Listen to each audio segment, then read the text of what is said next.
আপনি কি জানেন, আপনার গোপন গুনাহ একদিন আপনার সবচেয়ে প্রিয় মানুষটাকেই ধ্বংস করে দিতে পারে?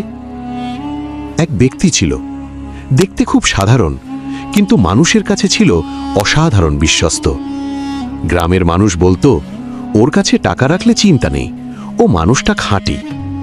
কেউ তার উপর সন্দেহ করত না, কারণ সে কখনো ভুল করত না হিসেবের খাতায়।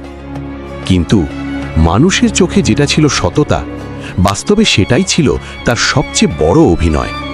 কারণ রাতের অন্ধকারে সবাই ঘুমিয়ে গেলে সে একা বসে মানুষের আমানতের থলে খুলত আর খুব হিসেব করে অল্প অল্প করে টাকা সরিয়ে ফেলত। সে ভাবত, এতটুকু কেউ বুঝবে না। এভাবেই দিনের পর দিন সে নিজের গুনাহকে ছোট করে দেখতে শিখে ফেলেছিল। একদিন এক দুর্বল বৃদ্ধ কাঁপতে কাঁপতে তার কাছে এলো। হাতে একটা পুরনো কাপড়ে বাঁধা থলে, চোখে ভরসা আর ক্লান্তি। বৃদ্ধ বলল, বাবা, এটাই আমার সারা জীবনের সঞ্চয়। আমি আর কাকে বিশ্বাস করব? লোকটি একটু হাসল, তারপর বলল, চাচা, আপনি একদম চিন্তা করবেন না। আপনার টাকা আমার নিজের টাকার থেকেও নিরাপদ। বৃদ্ধ শান্ত মনে চলে গেল, কারণ সে বিশ্বাস করেছিল। কিন্তু সেই রাতেই লোকটি আবার বসে পড়ল অন্ধকার ঘরের এক কোণে।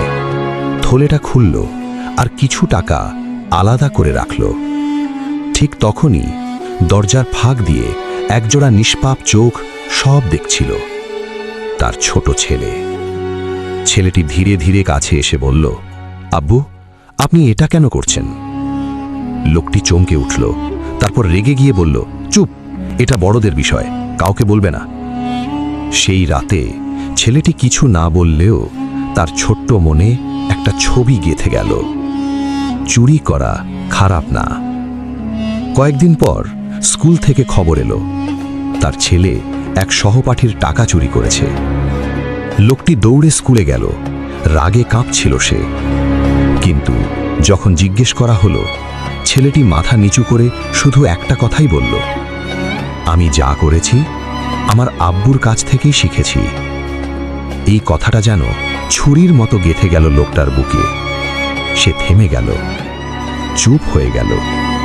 হঠাৎ তার মনে পড়তে লাগল সেই সব রাত, সেই সব চুরি। সে বুঝতে পারল, সে শুধু নিজের আমল নষ্ট করেনি, সে নিজের সন্তানের চরিত্রটাই নষ্ট করে ফেলেছে।